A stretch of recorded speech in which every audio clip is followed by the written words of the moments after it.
¿Qué onda chicos y chicos? Hoy estamos en un nuevo videito. Hoy venimos a hablar sobre el iceberg del cartel de Medellín. Este es un iceberg que pues desde hace mucho tiempo lo he querido ver y hoy los vengo a compartir con ustedes. Queda en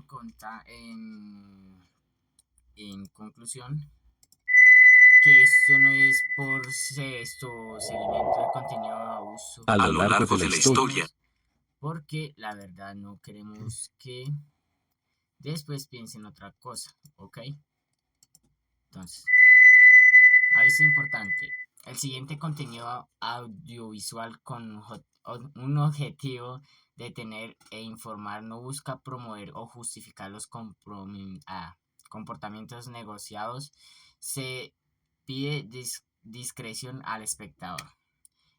Ya escucharon muchachos, el canal del parcerito se los voy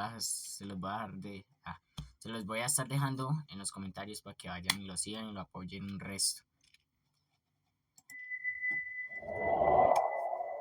a lo largo de la historia, han surgido organizaciones cuya única misión ha sido sembrar el caos y el terror, motivadas por una sed insaciable de poder y control. Estas entidades han utilizado el miedo como su principal arma, dejando a su paso un rastro de destrucción, muerte y desesperación. Hoy nos enfocaremos en una de las organizaciones más poderosas y temidas de todos los tiempos, el cartel de Medellín. Yo me imagino eso en ese tiempo, ¿cómo sería, weón? Uy, pues menos mal yo no tuve que vivir nada de eso, weón. La que sí tuvo que vivir eso fue mi abuela, weón. Mi abuela y mis primos, porque mi mamá nació ya después de... No, no, no. Sí, mi mamá sí se alcanzó a vivir eso, weón. Bueno, sigamos. De Medellín. Esta red criminal no solo marcó un antes y un después en la historia del narcotráfico, sino que también se ganó un lugar oscuro en la memoria colectiva por sus brutales acciones. En este iceberg, exploraremos los misterios, curiosidades y algunos de los ataques más impactantes llevados a cabo por esta temible organización. Si te gusta este tipo de contenido y quieres seguir descubriendo más historias como esta, no olvides suscribirte. Tu apoyo es clave para que podamos seguir creciendo en la plataforma. Sin más preámbulos, comencemos. Miramos, brother. Sí, ya lo sigo. Sí, yo ya lo sigo. Nosotros seguimos aquí. Se busca a Pablo Escobar Gaviria. Recompensa 2.700 millones de pesos. Espérate. Durante la bonanza marimbera, Colombia experimentó un auge. Se busca a Pablo Escobar Gaviria. Uy, weón. 2.700 millones. Uy, pa' eso era la plata, weón. Uf, 2.700 millones. Imagínese un carro de esos viejos valía 90.000 pesos, weón. Puta, o sea, o sea, antes valía más la plata que ahorita. Uy, parce. Bueno, prosigamos a ver el videito, bro. Recompensa 2.700 millones de pesos. Durante la bonanza marimbera, Colombia experimentó un auge significativo en la producción y exportación de marihuana, especialmente en la región del Caribe, lo que convirtió al país en uno de los principales proveedores de esta droga a nivel mundial. Muchas familias y comunidades optaron. No crean, o sea, ahorita Colombia, weón, o sea, está con la droga peor que antes, weón.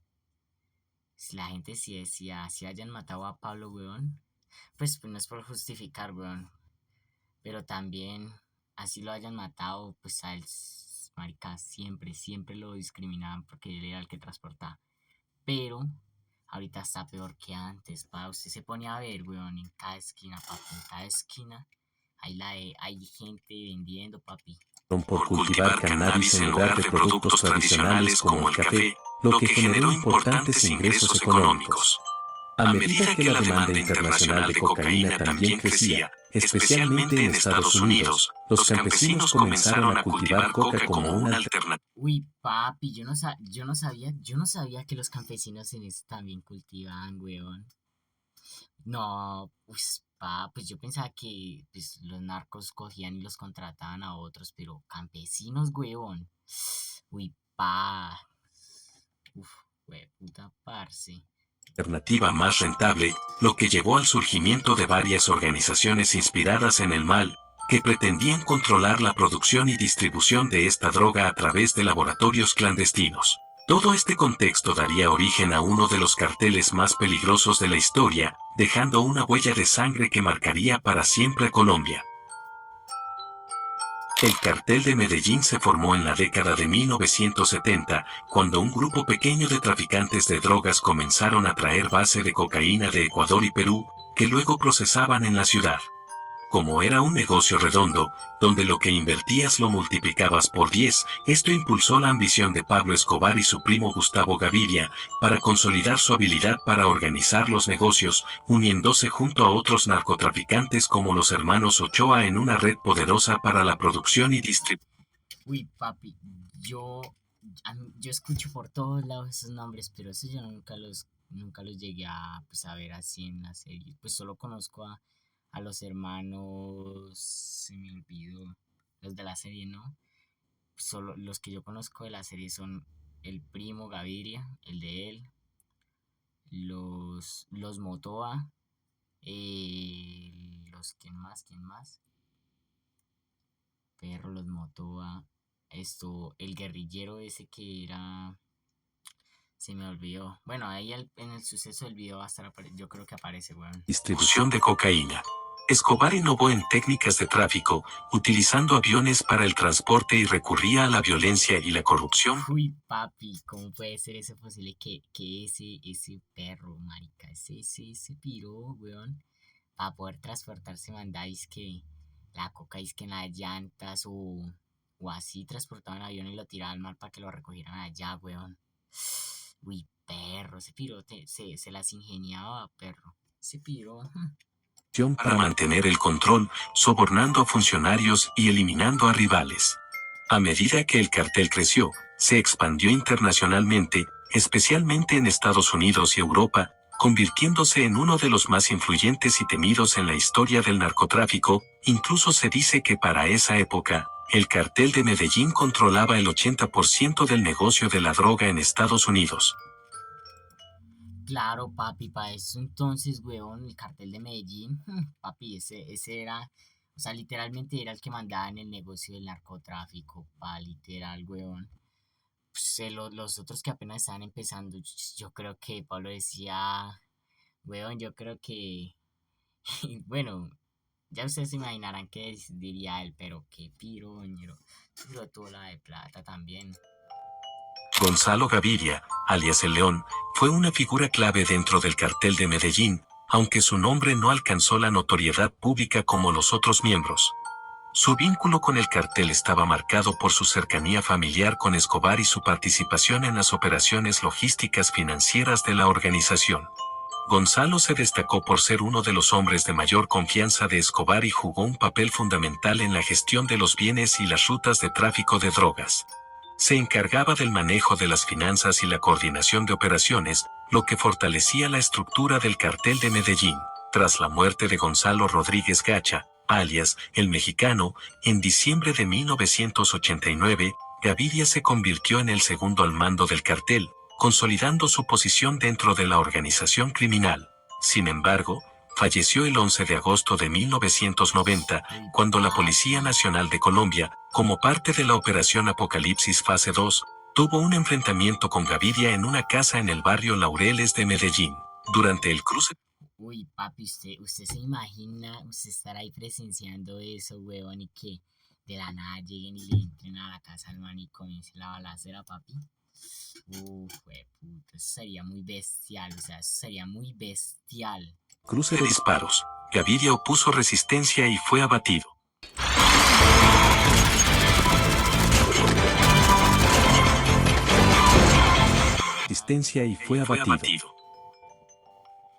Los jóvenes en situación de extrema pobreza desempeñaron un papel crucial en la expansión y operación del cartel de Medellín. Debido Uy, papi, o sea, esa parte sí no me gustó porque es que se aprovechaban de las personas que necesitaban dinero, si pillaba, o sea, como la gente ahí del barrio, ese, del más pobre, weón, como la Comuna 13, en ese tiempo la Comuna 13 no era nada, weón. y ¿cómo es que se llama, perro?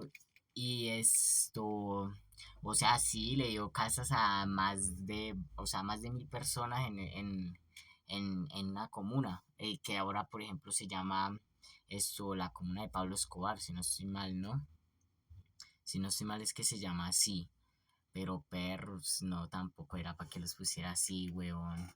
Debido a su vulnerabilidad y falta de oportunidades, se convirtieron en el principal objetivo de reclutamiento por parte de los narcotraficantes, especialmente en las zonas más marginadas de Medellín y otras ciudades colombianas.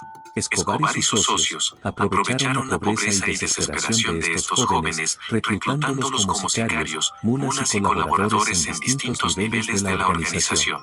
A cambio, les ofrecían dinero, estatus y protección, cosas que no encontraban en sus entornos empobrecidos. La falta de educación, oportunidades laborales y el abandono por parte del Estado crearon un escenario donde unirse. Sí, es lo que yo digo, perro. Ellos no tenían más opción sino que coger ese camino porque no tuvieron educación, no tuvieron casa, no tuvieron techo, o sea, no tuvieron casi, yo creo que no tuvieron casi ni para comer todos los días, por ahí comerían una comida y media al día, perro.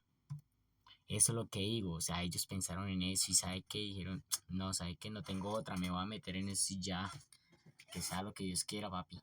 El cartel parecía una de las pocas salidas viables para muchos. Algunos de estos jóvenes, incluso menores de edad, fueron entrenados y utilizados para cometer actos violentos como asesinatos, secuestros y atentados. Su disposición a asumir riesgos, junto con la promesa de una vida mejor, alimentaba su lealtad al cartel. El narcotráfico se aprovechaba de la desigualdad social para fortalecer su poder. Escobar se presentaba como una especie de salvador para las clases populares, construyendo viviendas, canchas de fútbol y otros proyectos comunitarios para ganar el apoyo de los más pobres. Esta fachada de benefactor le ayudaba a mantener su influencia en las comunidades marginadas, mientras continuaba reclutando jóvenes para su ejército de sicarios y empleados del cartel. Pinina, cuyo nombre real es John Jairo Arias, fue uno de esos jóvenes que se convirtieron en sicarios por su situación precaria. Pinina, ese de Pinina, no, ese a mí no me parece escucharlo. Ese nunca, pues yo no sé, pues también sé quién es el Popeye, papi, que se piro. Pues, un respeto para ese piro, porque ese perro, ¿usted dónde llegar a meter con ese piro para dejar de casa, papi? Diga, despídase, papá, despídase. Destacó en la década de 1980 y principios de 1990 como un ejecutor clave de los crímenes ordenados por Pablo Escobar y otros líderes del cartel. Su relación cercana con Escobar lo convirtió en un hombre de confianza, participando en diversas operaciones violentas que incluían asesinatos de figuras políticas, miembros de la fuerza pública y rivales del narcotráfico. La notoriedad de Pinina no solo se debió a su implicación en actos de violencia, sino también a su estilo de vida ostentoso, que incluía lujos y exhibiciones de poder. Pinina se estima que estuvo involucrado en decenas de víctimas durante su tiempo como asesino para el cartel de Medellín. Hasta el 14 de junio de 1990, cuando su empleada doméstica lo delató, creando un operativo de la Policía Nacional en su O sea, mire, John Jairo, alias perro, John Jairo, sí, Falcón, bueno, junio 13 de 1990, o sea, 4 años antes de que naciera mi mamá, perro, o sea, se piro, qué weón, no, 34 años de herida, perro, o sea, si mi su mamá contra, causando su muerte. El ministro de Justicia se presentaría como una de las primeras víctimas de la extensa lista de asesinatos del cartel de Medellín. Rodrigo Lara Bonilla. Uy, perro, ese man, perro, ese man se paró en su raya, papi, sabe que le cantó las verdades a Pablo. Y no se dejó extorsionar, no, o sea, no se dejó extorsionar de ellos, pa. A él le importaba, pa. Uy, pa, o sea, mis respetos para ese man, Cucho, mis respetos.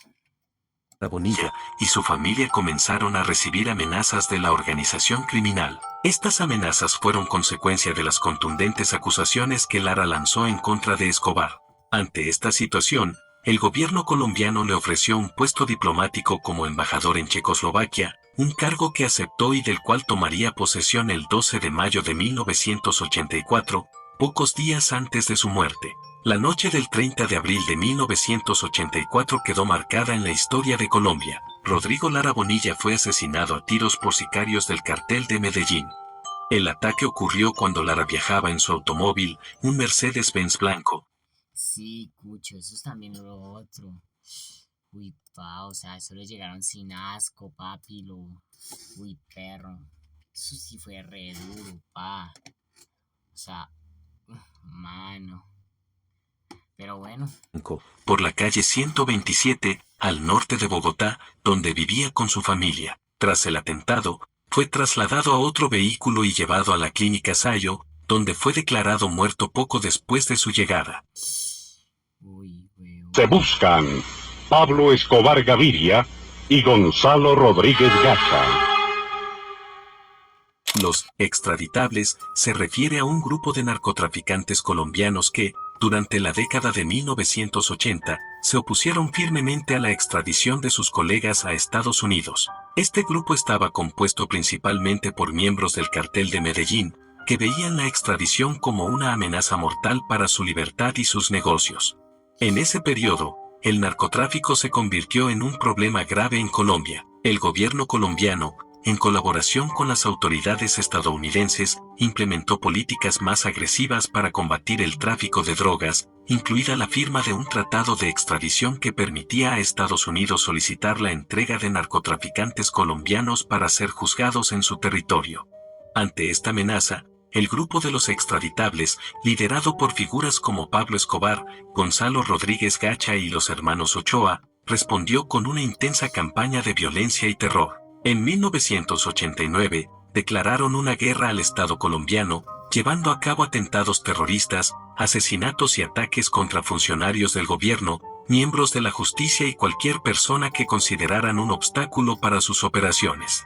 Una de las manifestaciones más notorias de su oposición fue la creación de una lista de extraditadores que incluían nombres de jueces, políticos y funcionarios de seguridad que apoyaban la extradición. Estos individuos se convirtieron en víctimas de amenazas, secuestros y asesinatos. La presión internacional y la creciente violencia obligaron al gobierno colombiano a tomar medidas más drásticas contra el narcotráfico. Con el tiempo, muchos de los extraditables fueron asesinados o arrestados, pero su legado dejó una profunda huella de sangre en la historia de Colombia. El bloque de búsqueda fue una unidad de élite, creada en 1989 con el objetivo de capturar a los líderes del narcotráfico, centrándose... Uy, papi, ese bloque de búsqueda, o sea, trata de dar con eso, porque en eso ellos mandaron a traer un aparato de los gringos o sea, que localizaba la llamada, que ahorita está más actualizado, perro. O sea, ellos comenzaban a localizarlo, papi, y aparecía en un lado y ya aparecía en otro. O sea, él colocó su teléfono en el carro, papi, para que desubicara a los policías.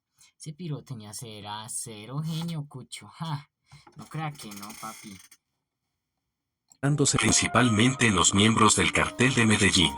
Esta fuerza especial se estableció como respuesta a la violencia y los atentados perpetrados por el cartel, así como a la presión interna y externa para desmantelar una organización criminal que tenía a Colombia en un caos. La relación entre el bloque de búsqueda y el cartel de Medellín fue extremadamente antagonista. Mientras que el cartel utilizaba la violencia y la corrupción para mantener su control, el bloque de búsqueda implementaba tácticas de inteligencia y operativos especiales para desarticular las operaciones del cartel, aunque varias veces fue acusado de abuso de poder, pero eso es un tema que tocaremos más adelante. A lo largo de su existencia, el bloque de búsqueda logró varios éxitos, incluyendo la captura y muerte de importantes miembros del cartel de Medellín, como Gustavo Gaviria, primo y mano derecha de Escobar, y otros delincuentes como el Chopo y dos de los hermanos Prisco. Sin embargo, su mayor logro fue sin duda la muerte de Pablo Escobar el 2 de diciembre de 1993, durante un operativo conjunto entre la policía colombiana y la DEA. Hasta la actualidad, el bloque de búsqueda sigue funcionando, aunque su enfoque se ha limitado a casos de gran envergadura dentro del narcotráfico, manteniendo su compromiso de combatir la delincuencia organizada en el país. La toma del Palacio de Justicia fue uno de los eventos más trágicos en la historia de Colombia. Uy, papi, eso, man, y la guerrilla, mano. Uy, la guerrilla para tomarse eso, cucho, duro, man, y duro, pa. Uy, parce, y lástima por toda la gente que murió ahí, cucho, claro, manito, bombardeado, pa, ese palacio de justicia más bombardeado, pa, ¿dónde, pa? Uy, cucho, lástima, man, y lástima por toda la gente que murió ahí, papi. Ella no tenía la culpa, cucho. Colombia. Ocurrió los días 6 y 7 de noviembre de 1985, cuando el grupo guerrillero M-19 asaltó el Palacio de Justicia, con el objetivo de llevar a cabo un juicio simbólico contra el entonces presidente, Belisario Betancur, por supuestamente incumplir. Veo, espéreme un tantico que voy a ir al baño, brother. Espéreme un tantico, ya vuelvo yo. Ya vuelvo, my brothers.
Ya volví, brother.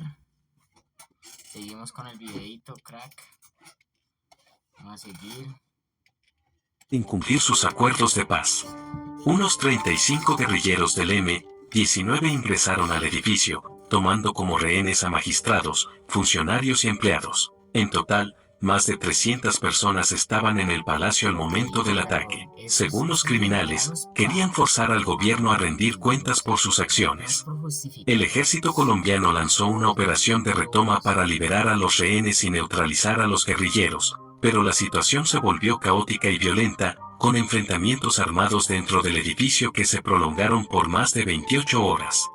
El caos fue devastador, más de 100 personas murieron, entre ellas 11 magistrados de la Corte Suprema de Justicia, y al menos 11 personas desaparecieron. Según John Jairo Velázquez Vázquez, alias Popeye, uno de los sicarios de Pablo Escobar, el cartel de Medellín financió y apoyó la operación con el objetivo de destruir archivos judiciales relacionados con la extradición de narcotraficantes a Estados Unidos. Sin embargo, algunos exmiembros del grupo guerrillero han negado esta afirmación. Nevera Electrolux. Conserva tus ingredientes para lo que de verdad importa. Durante mucho tiempo me sentí perdida como si no tuviera valor, hasta que conocí a los misioneros de la iglesia de Jesús. Algunos exmiembros del grupo guerrillero han negado esta afirmación. Los carros bomba fueron una de las tácticas más violentas y aterradoras empleadas por el cartel de Medellín. Papi, Pablo, uy, escucho. Uy, no. Pablo sí. Durante la década de 1980 y principios de los 90. Pablo se gastaba la de plata, papi, para crearse sus carrobombas, cucho. Uy, cucho. O sea, y se ingeniaban de dejarlos, cómo iban a estallar y todos, pa, uf. Estos ataques consistían en detonar vehículos cargados con explosivos en zonas urbanas con el objetivo de generar caos, sembrar el terror en la población y presionar al gobierno colombiano para que desistiera de la extradición.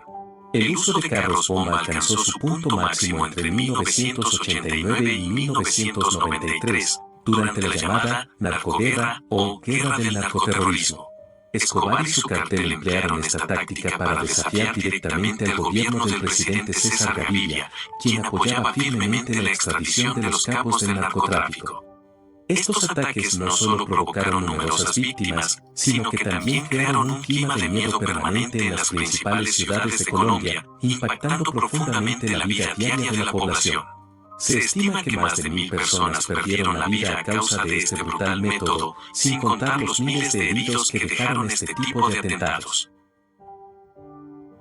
Guillermo Cano fue un destacado periodista colombiano y director del periódico El Espectador. Uy, perro, ese cuchito, ese fue otro de los que, uy, parce, ese no le tuvo miedo a Pablo y le decía cómo era todo, le decía cómo era, cucho, uy, pero qué huevón, ese piro se paraba re duro, pero bueno, lástima, cucho, lástima que... Uy, reconocido por su valiente labor de investigación y denuncia del narcotráfico en Colombia. Su incansable lucha contra los narcos tuvo un impacto significativo, logrando impedir que Escobar ingresara en la política colombiana, especialmente al exponer una fotografía del capo cuando fue arrestado por posesión de drogas, la cual apareció en primera plana de El Espectador.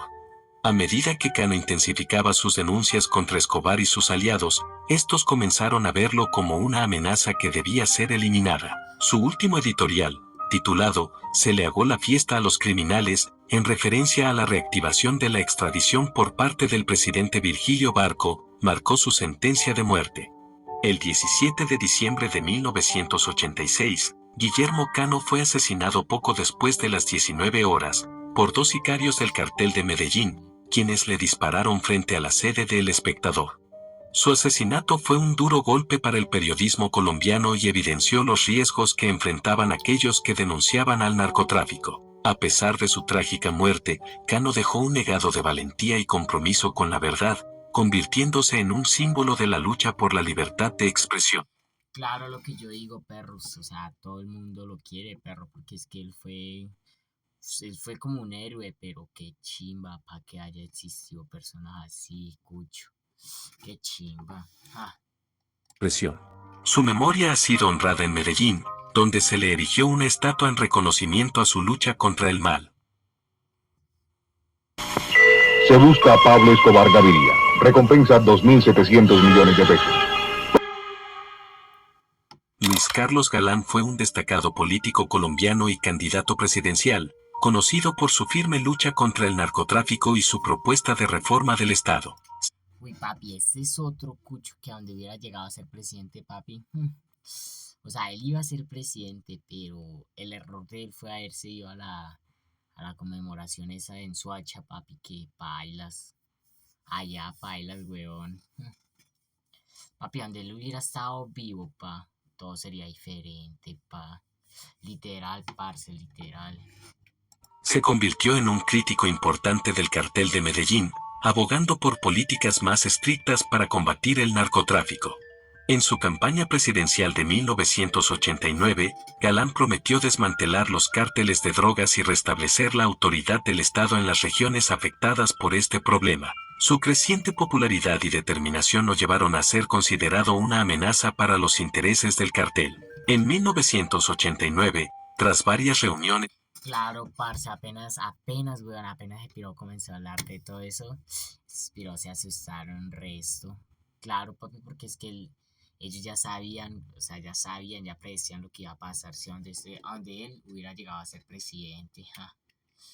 Reuniones secretas entre Pablo Escobar y Gonzalo Rodríguez Gacha, apodado El Mexicano, el cartel de Medellín decidió planear el asesinato de Luis Carlos Galán. En ese periodo, Escobar se encontraba escondido en una finca en el Magdalena Medio, cerca de Puerto Boyacá. Una vez tomada la decisión de eliminar a Galán, Escobar ordenó a Popeye que ubicara a Ricardo Prisco, quien fue llevado a la finca para llevar a cabo la misión. Escobar le proporcionó a Prisco una cédula de ciudadanía a nombre de Pacho Herrera, un enemigo del cartel de Cali, con el fin de comprar un vehículo que se utilizaría en el atentado contra Galán. Esta maniobra tenía como objetivo implicar al cartel de Cali en el ataque, buscando así desviar la atención de las autoridades. Lamentablemente, el 18 de agosto de 1989, después de un intento fallido, el cartel de Medellín logró asesinar a Luis Carlos Galán Sarmiento. El atentado estuvo meticulosamente planeado por la mafia, que logró infiltrarse en su propio esquema de seguridad. Paradójicamente, este hecho es catalogado como el comienzo del fin para el cartel de Medellín. Para que no le vuelva a dar vergüenza a ningún colombiano al presentar el pasaporte de su patria. Tranquilandia fue uno de los mayores complejos de producción. Papi, lo que digo, o sea, ese piro era... Uf, perro, yo por eso digo, cuando él hubiera sido presidente, uy, cucho, o sea, todo sería diferente, lo que digo yo, todo sería diferente, o sea, sí sabe. Producción de cocaína, controlados por el cartel de Medellín, ubicado en la selva amazónica de Colombia. Este enorme laboratorio clandestino fue descubierto y destruido en 1984, durante una operación de la Policía Antinarcóticos, con el apoyo de la DEA. El complejo funcionaba como un verdadero imperio del narcotráfico, compuesto por decenas de laboratorios y varias pistas de aterrizaje utilizadas para enviar cocaína refinada hacia Estados Unidos. Durante la operación, se incautaron más de 10 toneladas de cocaína, valoradas en cientos de millones de dólares, junto con una gran cantidad de precursores químicos. La destrucción de Tranquilandia representó un duro golpe para el cartel de Medellín y fue uno de los primeros grandes éxitos de las autoridades en su lucha contra el narcotráfico. Sin embargo, también provocó serias repercusiones políticas. Según varios testimonios, Escobar y sus aliados acusaron al ministro de Justicia, Rodrigo Lara Bonilla, de estar detrás de la operación, lo que culminó con el asesinato de Lara poco tiempo después. Carlos Leder fue uno de los fundadores y miembros clave del cartel de Medellín, desempeñando un papel crucial en la expansión del narcotráfico entre Colombia y Estados Unidos.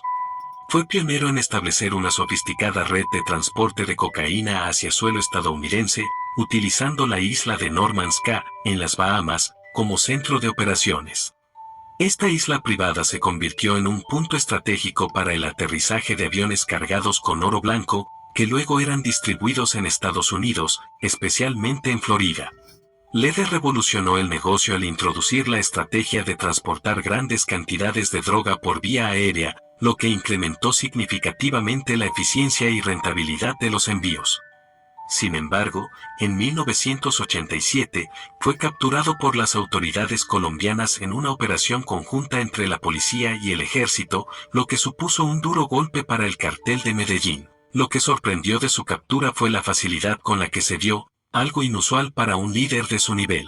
Existen varias teorías sobre la razón detrás de su arresto. Algunos creen que fue delatado por el empleado principal de su finca, harto de los maltratos de Leder y sus guardaespaldas. Otros sugieren que los vecinos, cansados del ruido de sus fiestas, dieron aviso a las autoridades. También. Uy, papi, pero usted se imagina, perro, o sea, sí, perro, se ponga a analizar, weón. O sea, ¿cómo putas lo van a coger? O sea, él siendo uno de los más importantes del cartel, weón, ¿cómo putas lo van a coger? O sea, ahí hay lógica, perro, que alguien lo entregó y tuvo que haber sido alguien cercano, muy cercano, perro. También se especula que sus propios socios del cartel, con quienes tenía serias diferencias, lo traicionaron. Incluso se ha llegado a decir que fue Pablo Escobar quien facilitó su captura, viéndolo como una amenaza. Sí, Samani, eso es lo que varios dicen, weón, que Pablo Mani como que puso 2 trabajadores de él a que lo guardaespaldaran, pero pero que Pablo les dio orden a los guardaespaldas de él que dejaran que la policía allanara, o sea, que dejara que lo cogiera, que no le avisara nada, cucho, o sea, que no le dijera nada, que los dejara, papi, que los dejara. Una amenaza tras un incidente en una de sus fiestas, pero nada confirmado. Barry Seal fue un piloto estadounidense que trabajó como contrabandista de drogas y también como agente encubierto para el gobierno de Estados Unidos. En los años 70 y 80, se convirtió en uno de los principales pilotos que transportaba cocaína desde Colombia a Estados Unidos. Gracias a su experiencia como piloto, Seal volaba grandes cantidades de droga desde pistas clandestinas en Colombia hacia aeropuertos en Florida. Su habilidad para evitar a las autoridades lo hizo alguien muy valioso para los narcotraficantes. A principios de los 80, Sil fue arrestado en Estados Unidos por tráfico de drogas. Para reducir su condena, decidió colaborar con la DEA, convirtiéndose en informante. A partir de entonces, continuó operando, pero bajo la supervisión de la DEA, como parte de un plan encubierto para obtener información sobre los cárteles de drogas. En 1984, Sil participó en una operación encubierta que capturó en fotografías a altos miembros del cartel. Sí, mani, o sea, el que manejaba el avión Cucho, o sea, lo cogieron, papi, y le dijeron, usted tiene que infiltrarse, papá, y darnos información para rebajar la pena. Uy, papi, ese man yo creo que comenzó a tomar fotos, a grabar a lo bestial, papá.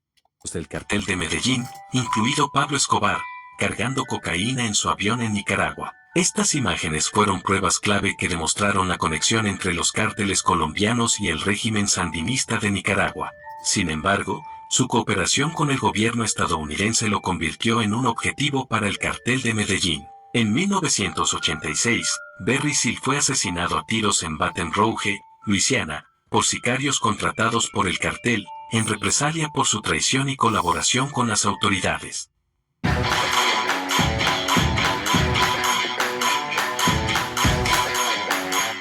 Por su traición y colaboración con las autoridades. Peter McAllis, un soldado británico y veterano de las Fuerzas Especiales, se hizo famoso por su participación en un fallido intento de asesinar a Pablo Escobar, el líder del cartel de Medellín. Financiado por el cartel de Cali, el plan consistía en usar dos helicópteros para llevar a McAllis y su equipo de mercenarios hasta la hacienda Nápoles, la finca de Escobar. Allí, debían enfrentarse a su seguridad, eliminar al narcotraficante y regresar con su cabeza como trofeo. El equipo fue alertado por un informante que Escobar estaba en la finca, lo que activó el operativo. Sin embargo, el ataque nunca se llevó a cabo. El helicóptero que transportaba a McAllis se estrelló en las montañas de los Andes debido a las malas condiciones climáticas. El piloto falleció en el accidente, mientras que McAllis sobrevivió, aunque quedó gravemente herido y permaneció durante 3 días en la ladera de una montaña, soportando el dolor de sus heridas. Durante este tiempo, Escobar, al enterarse del plan de asesinato, envió a sus sicarios a buscarlos. McAllis sabía que, de ser capturado, su muerte habría sido lenta y dolorosa. Afortunadamente, logró escapar antes de ser encontrado y fue rescatado. La historia de este intento fallido inspiró el documental Killing Escobar, que relata el ataque frustrado y el peligro al que se enfrentaron los mercenarios. El cartel de Medellín, bajo el mando de Escobar, utilizó el secuestro como una de sus principales herramientas para presionar al Estado colombiano. Entre los secuestros que más impactaron al país, se encuentra el de Diana Torbey, hija del expresidente Julio César Torbey y reconocida periodista, secuestrada el 30 de agosto de 1990. El objetivo de Escobar era frenar la extradición de narcotraficantes a Estados Unidos. Tras 5 meses en cautiverio, Torbey murió trágicamente en un fallido intento de rescate el 25 de enero de 1991. Otro secuestro relevante fue el de Francisco Santos, periodista y miembro de una familia política influyente, quien fue raptado el 19 de septiembre de 1990. Santos fue mantenido cautivo por 8 meses como parte de la misma estrategia de presión del cartel y fue liberado en mayo de 1991. Finalmente, el secuestro de Andrés Pastrana, entonces alcalde de Bogotá y futuro presidente de Colombia, ocurrido el 18 de enero de 1988, fue otro golpe clave del cartel de Medellín. Pastrana fue liberado tras 7 días de cautiverio, en lo que fue otro intento del cartel por intimidar a las figuras políticas del país y plantar terror en la sociedad.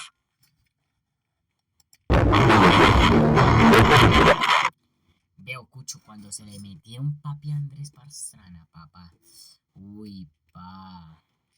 Eso fue de locos, Cucho. Ustedes vean, o sea, ustedes ven los clips en las novelas. O sea, ellos se basaron así, o sea, en todo. Bueno, en algunas cosas no, pero casi la mayoría en todo. Uy, pa. Duro, parce.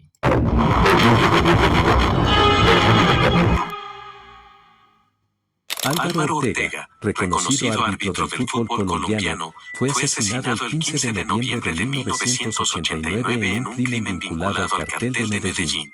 El incidente se desencadenó tras un partido entre el Deportivo Independiente Medellín y el América de Cali, equipos asociados a ambos carteles. El encuentro terminó 3-2 a favor de Cali, y Ortega fue duramente criticado por una decisión arbitral que, según muchos, perjudicó al equipo paisa. Ante el partido de vuelta en Medellín, Ortega solicitó a la División Mayor del fútbol colombiano ser relevado por motivos de seguridad, pero su petición fue rechazada. Tras el partido, fue emboscado y asesinado con 9 disparos a la salida de su hotel en Medellín. Este crimen conmocionó al país y llevó a la Federación Colombiana de Fútbol a cancelar el campeonato de 1989. Tiempo después, el antiguo matón de Escobar, John Jairo Velázquez, alias Popeye, reveló que Escobar había ordenado su asesinato tras ver el partido por televisión y sentirse ofendido por la decisión arbitral. Uy, pa. El 2 de septiembre de 1989, el periódico El Espectador sufrió uno de los ataques más violentos perpetrados. Por ejemplo, perro, eso a mí no me gustó, weón. O sea, ¿qué culpa tenían los trabajadores? O sea, toda la gente ahí, ¿qué culpa tenían, cucho? Eso sí no me gustó, la verdad. O sea, casi nada de lo que él hizo no me gustó. Lo único que me gustó fue que dio viviendas, pero a cambio de algo. Eso fue. Perpetrados por el cartel de Medellín contra la libertad de expresión en Colombia. Gracias a su constante denuncia del poder y los crímenes de los narcotraficantes, El Espectador se convirtió en un blanco clave para los capos del cartel. El atentado se llevó a cabo mediante un carro bomba que explotó frente a las instalaciones del diario en Bogotá, cargado con 135 kilos de dinamita, causando graves daños al edificio. Aunque no hubo víctimas fatales, el ataque dejó una marca profunda en la historia del periodismo colombiano. El objetivo del cartel de Medellín era claro: silenciar e intimidar a los medios que seguían denunciando sus actividades delictivas y sembrar el miedo en la sociedad. A pesar de esta violencia, El Espectador no cedió y continuó su labor informativa, desafiando las amenazas del narcotráfico. Incluso al día siguiente, con máquinas que sobrevivieron al atentado, sacaron en primera página del periódico la premisa "Seguimos adelante". Los Frisco fueron una peligrosa banda criminal que operó al servicio del cartel de Medellín durante la década de 1980 y principios de los 90, liderada y organizada por los hermanos Frisco, quienes se destacaron por ejecutar algunos de los crímenes más brutales ordenados por Pablo Escobar. Esta organización criminal se especializó en asesinatos, secuestros y extorsiones, siendo una pieza clave en la guerra que Escobar luchó contra el Estado colombiano. Los hermanos Prisco fueron responsables de una serie de asesinatos de alto perfil, entre los que destacan el del ministro de Justicia, Rodrigo Lara Bonilla, el director del periódico El Espectador, Guillermo Canizaza, el magistrado Hernando Vaquero Borda, el juez Tulio Manuel Castro Gil, el procurador Carlos Mauro Hoyos, el gobernador de Antioquia, Antonio Roldán Betancourt, y varios oficiales de la policía como los coroneles Valdemar Franklin Quintero y Jaime Ramírez. También estuvieron involucrados en un atentado contra el representante a la Cámara, Alberto Villamizar. La banda fue desmantelada el 22 de enero de 1991, cuando David Ricardo Prisco, jefe de la organización, y su hermano Armando fueron abatidos en 2 operativos simultáneos de la Policía Nacional en Medellín y Río Negro. Con su muerte, los Priscos perdieron gran parte de su poder. El 30 de marzo de 1990 marcó el inicio de una ola de violencia extrema liderada por el cartel de Medellín. En un intento desesperado por detener los esfuerzos del gobierno colombiano y evitar la extradición, Escobar ofreció una recompensa de hasta 2 millones de pesos por cada policía asesinado. Esta estrategia buscaba no solo desestabilizar al país y sembrar el terror, sino también infundir miedo a las autoridades de continuar con la persecución al narcotráfico. Se estima que más de 2.000 sicarios fueron movilizados para ejecutar atentados y asesinatos selectivos contra agentes del orden. Escobar ofrecía esta recompensa en los barrios más pobres de Medellín, donde muchos jóvenes, atrapados por la pobreza y la falta. Sí, de lo que yo digo, Cucho, que Pablo se aprovechaba de que los chinos o las personas no tenían plata, no tenían con qué comer. Él se aprovechaba de esa parte y los ponía a trabajar para él, para asesinar a los políticos, weón, a todas las personas que él quisiera matar, Cucho. Eso es lo que no me gusta, pa. O sea, si va a regalar algo o a dar un plato de comida, pues que lo dé sin esperar nada a cambio, cucho, si pilla. La falta de oportunidades, veían en esta oferta una forma rápida de obtener dinero. La violencia incluyó emboscadas, asesinatos directos y el uso de explosivos en estaciones de policía y áreas públicas. Este periodo fue uno de los más sangrientos en la historia de Colombia, dejando una huella imborrable de terror y desesperación en los ciudadanos. 1989 es considerado uno de los años más difíciles en la historia de Colombia, un periodo profundamente marcado por la violencia del cartel de Medellín. Esto desató una intensa campaña de terror, incluyendo el asesinato de importantes figuras políticas y atentados masivos. Esta ola de violencia generó un clima de miedo e inseguridad, afectando gravemente la economía al disminuir la inversión extranjera, provocando una migración masiva sin precedentes. Además, debilitó las instituciones estatales, alimentando la corrupción y la impunidad.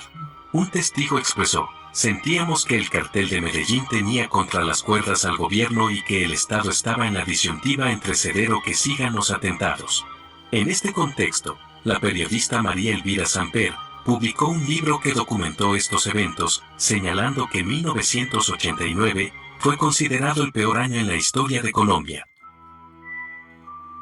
El jefe del cartel de Medellín, Pablo Escobar, considerado el narcotraficante más poderoso de la historia, no solo es conocido por sus crímenes violentos y su reinado en el narcotráfico, sino también por su inquietante atracción hacia las mujeres jóvenes.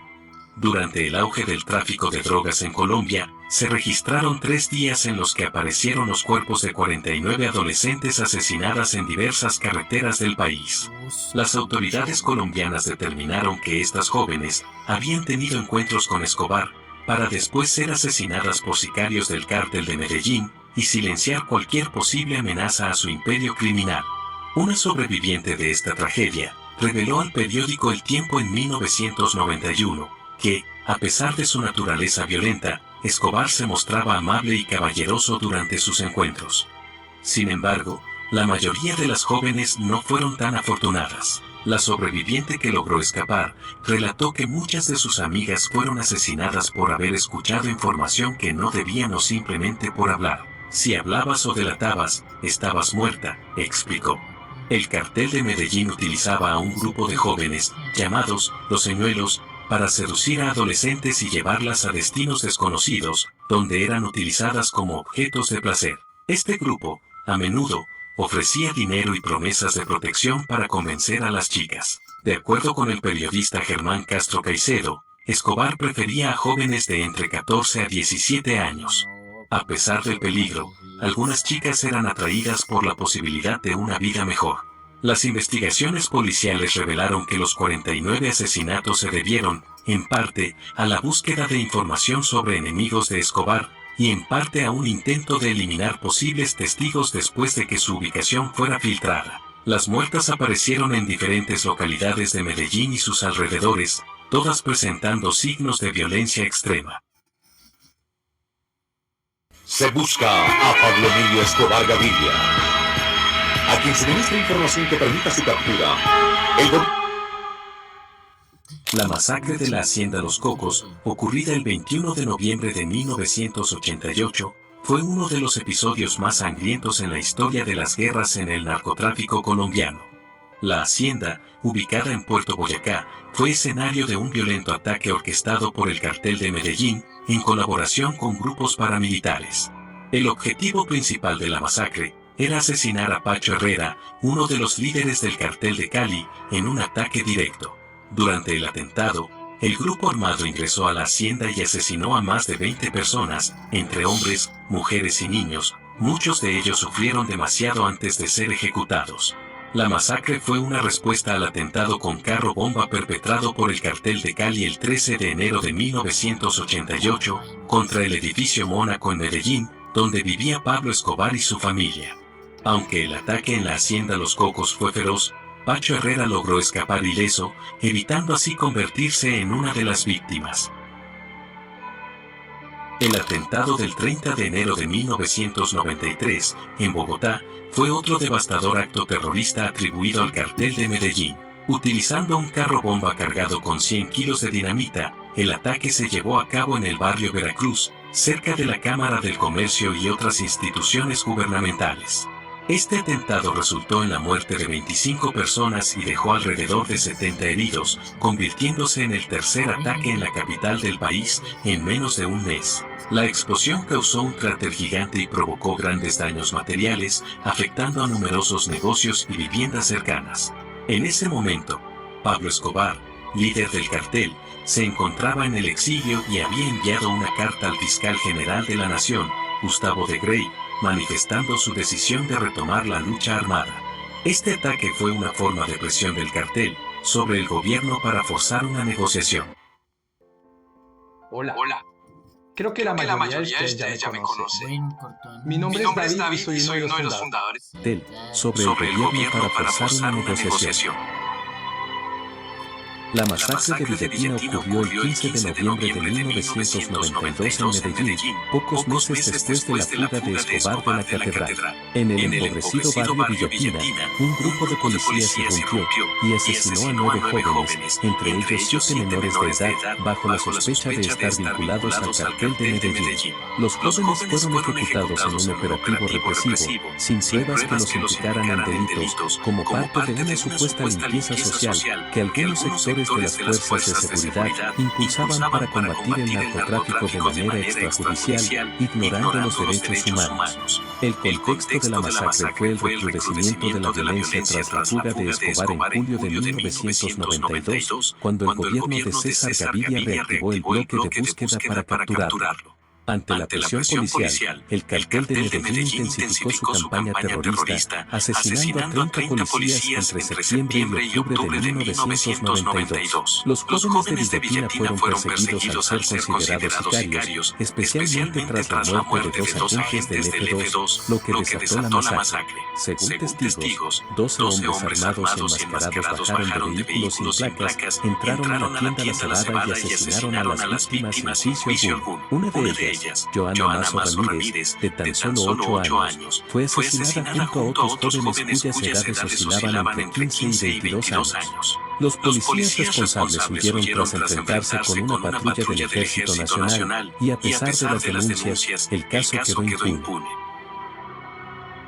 El atentado al centro comercial Centro 93 fue un ataque terrorista perpetrado por el cartel de Medellín, dirigido contra este establecimiento, ubicado en la carrera 15 con calle 93, en la localidad de Chapinero, Bogotá. El ataque ocurrió el 15 de abril de 1993 y se llevó a cabo mediante la detonación de un coche bomba cargado con 150 kilos de dinamita. Este atentado resultó en la trágica muerte de 8 personas y dejó a 242 heridos, convirtiéndose en uno de los ataques más devastadores de la época. La explosión fue tan poderosa que creó un cráter de 80 centímetros de profundidad en el lugar del atentado. Además de las víctimas fatales, el ataque causó daños enormes a más de 100 locales comerciales dentro del centro, lo que generó pérdidas económicas cercanas a los 1.500 millones de pesos de la época. También se registraron daños materiales en el Centro Internacional del Mueble, que se encontraba frente al Centro 93. Este atentado es considerado el último gran ataque terrorista ordenado por Pablo Escobar antes de su muerte a manos de las autoridades en Colombia.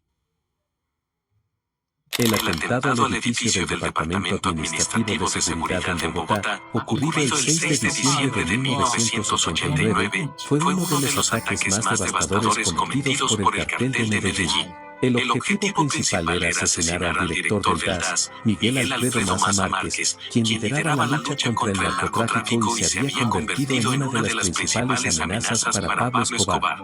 El ataque fue ejecutado mediante un carro bomba que contenía alrededor de 500 kilos de dinamita. La explosión frente a la sede del DAS en el centro de Bogotá no solo destruyó gran parte del edificio, sino también los establecimientos comerciales, casas y oficinas cercanas. El atentado dejó un saldo de 63 muertos y más de 600 heridos, desatando el caos en la ciudad. Más de 300 locales comerciales de la zona de Paloquemao quedaron arrasados, además de juzgados, fiscalías y bancos, donde incluso se destruyeron expedientes judiciales importantes. Este atentado ocurrió apenas una semana después del ataque al vuelo 203 de Avianca, ambos organizados por sicarios al servicio del cartel de Medellín. Se considera uno de los mayores actos de terrorismo en la historia de Colombia. Uy, sí, esa man, y pobre gente la del vuelo, man. Uy, pa. O sea, ellos no tenían la culpa, cuchis, que, o sea, un chino, weón, se subió al avión con la maleta llena de dinamita. Y cuando la abrió, explotó eso en el aire, parce. Uy, cucho. Y América Latina. Afortunadamente, Maza Márquez sobrevivió gracias a que su oficina estaba blindada. La magnitud del ataque fue tal que muchos cuerpos quedaron irreconocibles y debido a la falta de recursos forenses adecuados, varias víctimas no pudieron ser identificadas. A los familiares se les entregaron urnas simbólicas, tal como había ocurrido con las víctimas del atentado al vuelo 203. La masacre del aeropuerto, ocurrida el 23 de junio de 1990, es uno de los episodios más trágicos en la historia de Medellín, que aún permanece marcado por la impunidad y la falta de esclarecimiento definitivo. Esa noche, un grupo armado de al menos 10 hombres encapuchados irrumpió en el aeropuerto, un popular lugar de esparcimiento para los jóvenes de la ciudad. Sin previo aviso, interrumpieron la música y ordenaron a los hombres presentes que se tiraran al piso. A continuación, abrieron fuego de manera aterradora, resultando en la muerte de 23 jóvenes e hiriendo a 3 más. Este crimen se inscribe en un contexto de extrema violencia que asolaba Medellín a finales de los años 80 y principios de los 90, una época caracterizada por la guerra sin cuartel entre el cartel de Medellín y las fuerzas del Estado colombiano, especialmente el bloque de búsqueda, que buscaba capturar o eliminar al narcotraficante más poderoso del país. Desde el inicio, surgieron diversas teorías sobre los posibles autores y motivos detrás de la masacre del aeropuerto. Una de las versiones más conocidas sugiere que el ataque fue una retaliación ordenada por el cartel de Medellín o grupos paramilitares, aunque nunca se determinó con claridad si las víctimas tenían alguna relación con el narcotráfico. Otra hipótesis indica que el ataque pudo haber sido parte de operaciones encubiertas del bloque de búsqueda o de los Pepes, perseguidos por Pablo Escobar, un grupo paramilitar formado por antiguos aliados de Escobar que se volvieron en su contra. De hecho, este año 2024, Hugo Eliodoro Aguilar, excomandante del bloque de búsqueda, reconoció ante la JEP que los Pepes estuvieron involucrados en la masacre de Oporto, aunque los detalles exactos y las razones detrás de su participación siguen siendo confusos. Se ha especulado que el ataque pudo haber sido un intento de asesinar a Juan Pablo Escobar, el hijo de Escobar, o un ajuste de cuentas entre facciones criminales. A pesar de la magnitud del crimen, las investigaciones han enfrentado numerosos obstáculos y 34 años después, los responsables aún no han sido llevados ante la justicia. El atentado al vuelo 203 de Avianca, ocurrido el 27 de noviembre de 1989, es uno de los actos más terroríficos atribuidos al cartel de Medellín.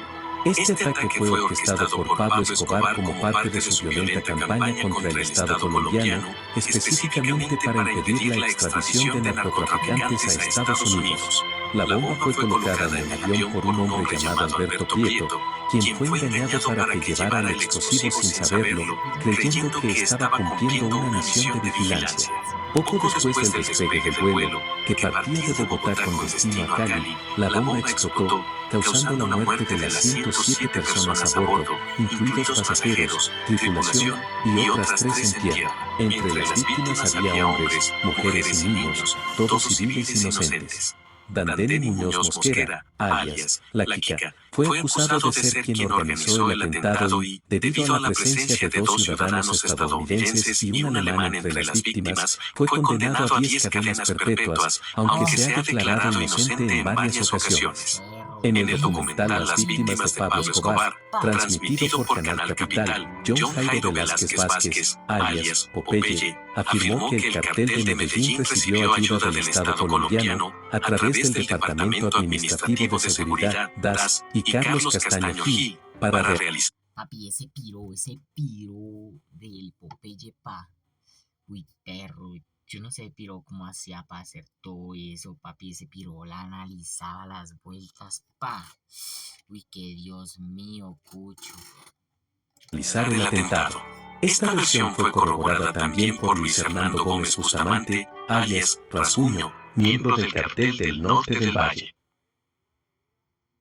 Bueno, con esto finalizamos por hoy. Espero que hayan disfrutado del video. Me encantaría conocer sus opiniones sobre el cartel y todo el daño que causó. Sin nada más que decir, me despido. Nos veremos muy pronto. Adiós. Bueno, muchachos, esto fue todo por hoy. Espero que les haya gustado. Me gustaría que dejen su buen like, se suscriban. No les cuesta nada, brother. Hasta la próxima, brother. Nos estaremos viendo en otro video, perro. Chao.